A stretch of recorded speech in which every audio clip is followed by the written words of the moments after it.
Good evening, ladies and gentlemen. Javier here with The Real Javier Novoa, a channel, a platform, and a modality where we apply the principles of philosophy, spirituality, mysticism, and business and good planning to getting off the prison grid to rapid lifestyle transformation, specifically to getting you free.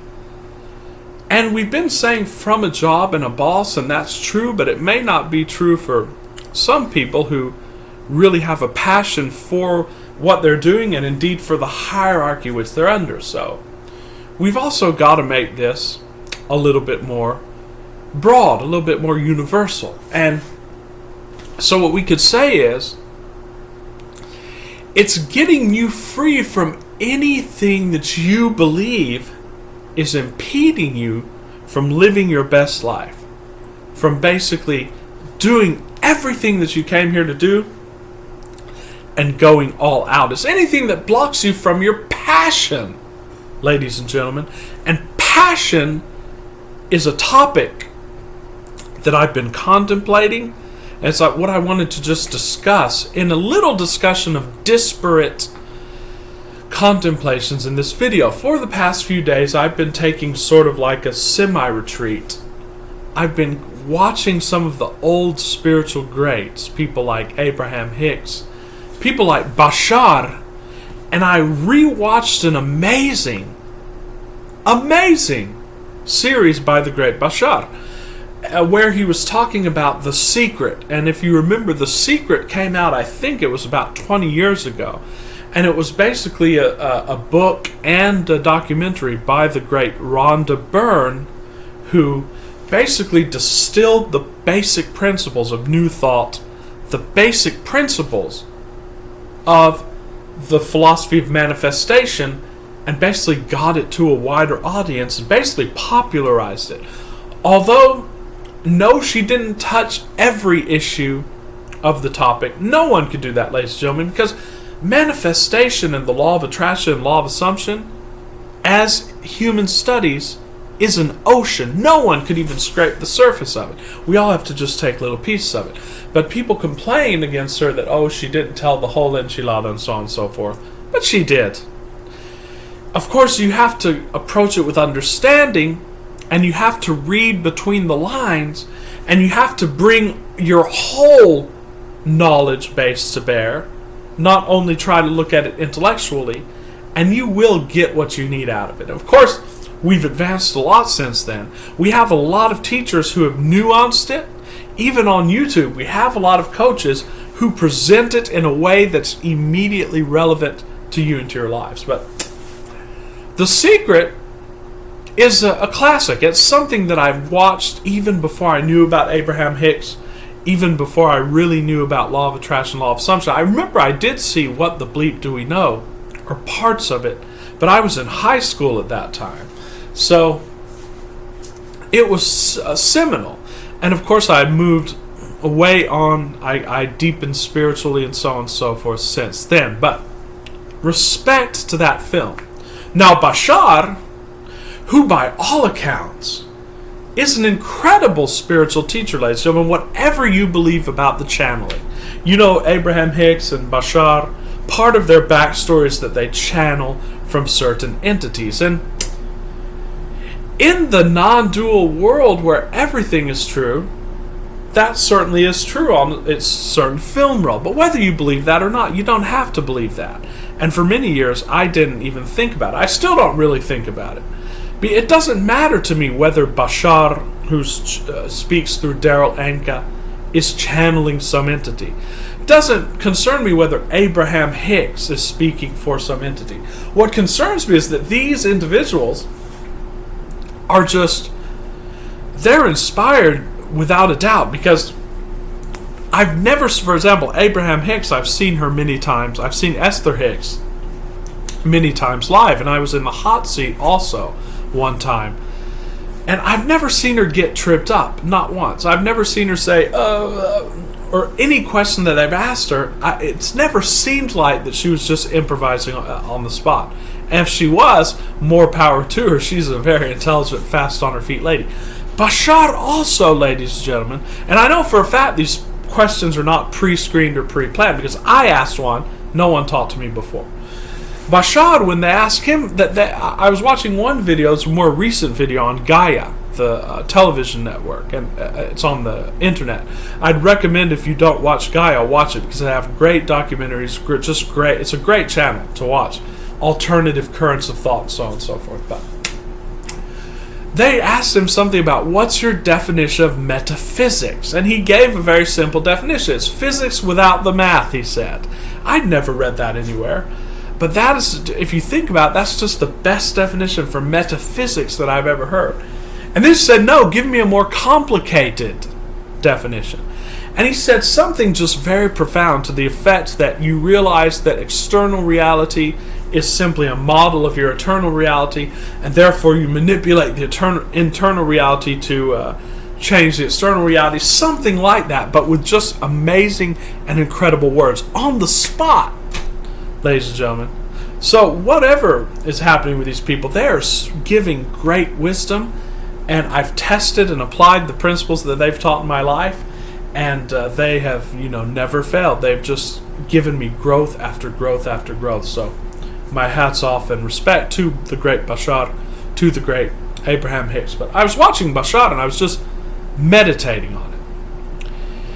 And I was doing this in the backdrop of also watching a few other podcasts. For example, I was watching an interview with Isaacson, who was the great author of many books about many great men like Steve Jobs, like Einstein, and so on and so forth. And he just released a book about the great Elon Musk. And you don't get, Elon Musk is probably the Thomas Edison of our time. And it certainly doesn't seem that he's self-consciously a subscriber to the philosophy of law of attraction or law of assumption. I don't think he is self-consciously that, from what I've heard him say. But he's just driven by a passion. And the book, sort of, Walter Isaacson goes into the fact that Elon Musk just brings an intensity to everything that he does. He doesn't sleep but 4 hours a day. And he can think just very quickly on his feet, and he can boil things down to their essentials, and he just brings an incredible passion. He is incredibly on fire about everything that he does. And that sort of segued into what I was re-listening to the great Bashar on this video about The Secret. And he basically explained The Secret, and he said that someone had said something about the secret behind the secret, and it was something to do with your thoughts and your moods create your reality, something to do with that. But then he said, I'm here to give you the secret behind the secret behind the secret. Are you ready for this? This, ladies and gentlemen, is the secret behind the secret behind the secret. It's the essence. It's what's going to carry you across the finish line. It's what we're doing in this general strategic planning process, of which I'm continually making videos in the next few weeks. I hope you're following along with me on that. The secret is this, ladies and gentlemen.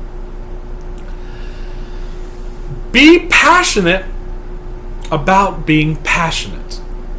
He went into all this. What does that mean? I'm going to also tie this in with reality transurfing, because reality transurfing, I think, is one of the best molds, if you will, or frameworks into which to pour the raw philosophy of law of attraction, law of assumption, in a way that's teachable to many people, especially those of a scientific and logical bent, like myself, by the way, an empirical bent. But being passionate about being passionate means that when you zero in and focus on a desire, make sure that it's a focus with passion. Make sure that you're actually passionate about that and not just wanting it as a means to an end, ladies and gentlemen. I hope I'm explaining myself here just a little bit. For example, everybody wants $1 million, ladies and gentlemen. If I asked 30 people just randomly on the street, a homeless person, a businessman, a psychologist, Would you like $1 million? If I just gave you a check for $1 million, would you say no? Maybe a monk or an anchorite would say no, but everybody, ladies and gentlemen, would say yes. Everyone wants $1 million. But how many people actually attain that? Relatively small number. Why is that? Well, you can just see empirically, put law of attraction, law of assumption aside. And we've talked about action in other videos. Action doesn't mean trying to make it happen, although it could mean that too. And if you believe you have to try to make something happen, and you believe you can try to make something happen, then when you try, it will happen, and you'll ascribe that to the trying. But it's not because of the trying. It's because of your belief. But any action, ladies and gentlemen, if you're passionate about something and you believe you can attain it, you'll take action on that. If you're passionate about something, really on fire about it, but believe you can't attain it, you will take action to acquire the tools that you believe are necessary to attain that. Understand me here. So the proof that you're whether or not you're passionate about something is, are you taking any action on it? And of course, by action, we mean the entire gambit of the tools we teach in this channel. Are you imagining it constantly, or does imagining it bother you? Are you acting out scenarios? Bashar talked about, The Secret also talks about, acting out a scenario. If you're passionate about, say, being a stock trader, then get on your phone and act like you're talking to your broker. Or nowadays, you'll probably just get on the computer. You can do simulated trading, ladies and gentlemen. How many of you say you want to be traders? How many of you are doing, but you don't have the money, how many of you are doing simulated trading on a daily basis? I bet not that many. So the question is, are you taking action on it? If you're not, that means you're not really passionate about it. And that's okay. Because the reason why we're doing this pre-planning, this meta-planning, taking about a month to just reflect, one of the main questions you're going to reflect on is this really my desire? And it goes back to Vadim Zeland in Reality Transurfing when it says, if your desire is not yours, you will not manifest it. And why is that? Because you're not desiring it as an end in itself, but you're desiring it as a means. And either it could be a means to get where you want to be, or it could be a means for pleasing others. Either one of those, when you learn the law of assumption, when you read Neville Goddard, you throw those out. Because what does Neville Goddard teach? What's Neville Goddard teaching 101? Begin at the end. So if you desire $1 million, of course you can get $1 million. You can manifest anything, but you must begin at the end.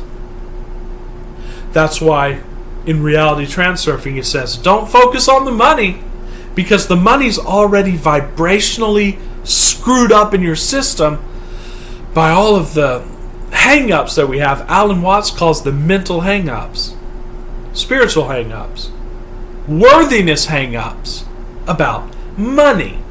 And we worship money. But money is not the means, ladies and gentlemen. It can be a means, but it's not, rather I should say money is not the end. It's what you're going to purchase with that money. Unless you're trying to invest in cash or save cash, and that's also a very worthy pursuit, and we can go into that. But Neville Goddard talked about a businessman who, whenever he wanted a sum of money, he wouldn't think about the sum of money. He would imagine what he was going to do with that money, and indeed plan that out on paper and parcel that out. That's also a big part of what we're going to be doing in this planning session. If you think you have to have your desire in order to get something else, you may. We're not saying that you don't have to go through that way station. For example, you want to get an MD to be a doctor. Well, it's pretty universal that you have to get your MD to be a doctor, but there are exceptions. There have been exceptions throughout history, and I'm sure there are many ways of becoming a doctor. Of course, it would require an emergency situation and so on, but If you want to be a doctor, go straight to what that means and what that practice is. And then you could figure out, wait, I don't really want to be a doctor. I just want the title and the prestige and money that would entail. So then you might not be a doctor. You might get crossways of your energy. You might never get there because it's not really your desire. Of course, you can make something your desire.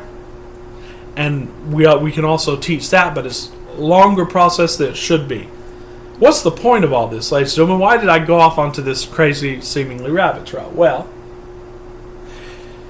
you want to be passionate about being passionate. And this is where Abraham Hicks and the emotional scale and having your feeling mean everything and feeling being the most important thing because it's indicative of vibration, that's where that comes in.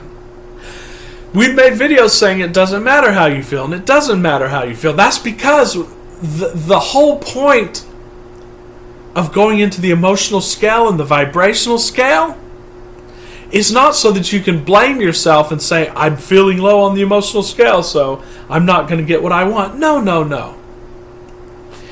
It's for the purpose of letting you know that you want to feel good and that feeling good is an end in itself, and don't let feeling bad interfere with your feeling good. Let me say that again. Don't let feeling bad interfere with your feeling good. You can feel good about feeling bad. Why? Because as we know from Abraham Hicks, every negative emotion means that we've shot off a rocket of desire. And that rocket of desire is now in your vortex. All you have to do is momentarily get into alignment with that vibrationally, and you've got it. So in the case of money, which is tripping so many of us up, we think we need money, and we put a sum of money on something. Well, you're shooting yourself in the foot.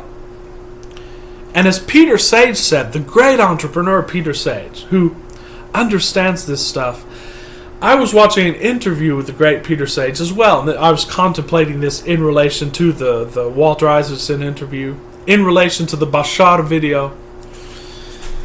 He always says, you don't need money, you need a better strategy. But in order to strategize, which is what I'm going to be teaching you in the next few videos, how to develop your strategic plan, your brain has to be free. As Krishnamurti said, you have to feel completely safe, which means that you have to be in contentment and you have to get to that passion. And the only way to get to your passion is by focus, ladies and gentlemen. And once you're in your passion, you'll get to your flow, and your flow will carry you across that finish line. Ladies and gentlemen, remember, it's not about getting across the finish line, because there's going to be another finish line. But right now, you want to get across the finish line. You want to be free, ladies and gentlemen. That's why you're watching this channel. And I want you to be free, and I want to be free. We all want to be free, ladies and gentlemen. That doesn't even mean not working a job. That means we want to be spiritually, emotionally, and physically free to choose our own schedule, to chart our own course, and to be able to feel like we can move, because we came here as creators. We didn't come here as servants. We came here to create. We came here to inherit, and we came here to create masterpieces.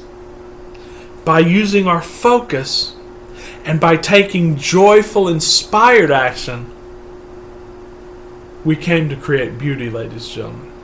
So, we are going to be going in later this week, starting tomorrow and throughout the weekend, more of the steps, the nitty-gritty, and just my contemplations on strategic planning. We're almost to October, where we're going to begin the testing, the iteration, and the sifting phase of this project. And the project is specifically getting you a stream of income. And we're going to tell you why you don't focus on the stream of income yourself, or you don't focus on the stream of income itself. You focus over, under, and around it. We're going to teach you how to do that, ladies and gentlemen. I am doing coaching calls. They're taking off. I will teach you, ladies and gentlemen, how to get free. You will attain more in weeks and months than many people do in years. I'll bring all of my experience in business and consulting to bear. I'll put my email in the description. Please email me, and we will get you scheduled on call. Till very soon, ladies and gentlemen, this is Javier with great love and appreciation. Ciao. Peace out.